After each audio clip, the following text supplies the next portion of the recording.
Alright, got some worn out diaphragms on these carburetors. And ordered these diaphragms. And they're the kind where you don't have to clip this ring here or this ring right here. I'm just gonna, first thing, you want to mark where this little notch goes. Mark it right there on the slide so I can see when I put the new one on. Then I'm just gonna take this old one and I'm gonna pull it, get a hold of it here until it starts pulling out and separating from those rings. Do my best to get it all the way off here. Last little bit, so there's the whole thing off of there, and both rings still on. So I'm going to take my new one, line up my notch with my mark, just kind of get it around there started, maybe. Alright, there we go. So I've got my mark and my notch pretty close. Now you can adjust this gently once you get it on there, but you want to get it pretty close to start with. So, alright, so once I've got it all lined up, I'm going to take a screwdriver and very gently just work this in between these grooves right here. Now if you push too hard, you're going to rip your diaphragm, but if you're nice and gentle, you can work this all the way around. Let me see if I can get it on camera here. So once you get a spot started,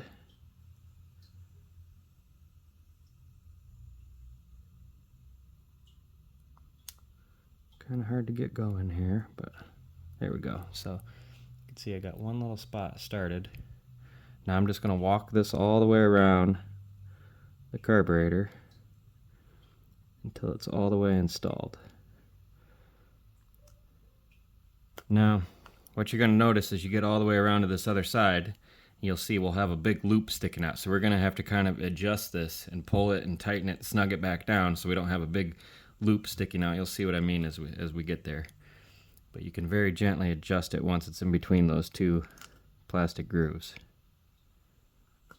So like I said, you want to be gentle so you don't stick your screwdriver right through your diaphragm and end up in the same position you were when you started with a torn diaphragm. But it works in there pretty easy with a little flat blade.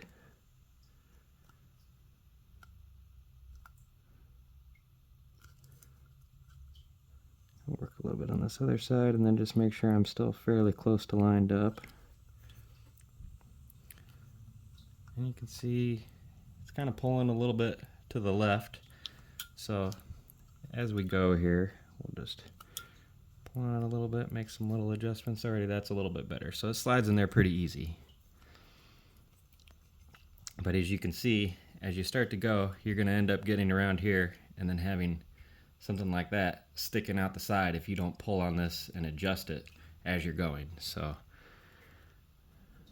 we'll just keep working it in here.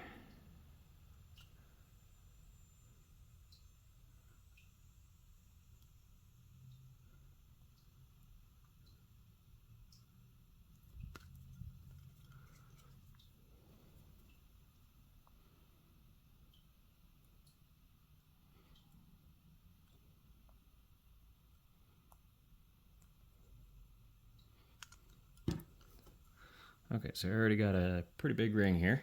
We're going to have to pull this and adjust it. Slide some of that. So that already took that gap right out of there, but you can see now I'm misaligned down here. So pull this.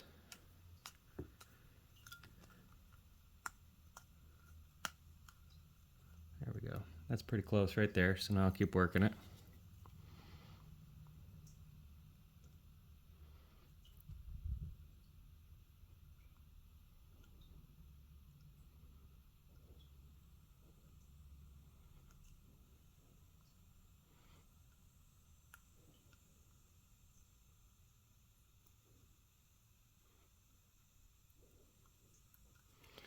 Okay, same thing, got my ring there, so pull on it, make some adjustments.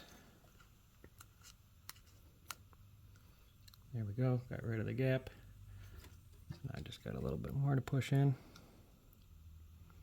Almost there.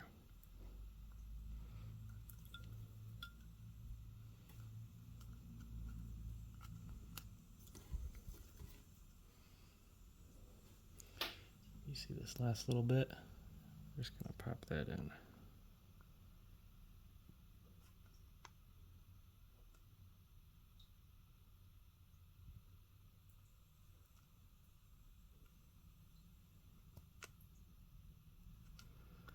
There we go.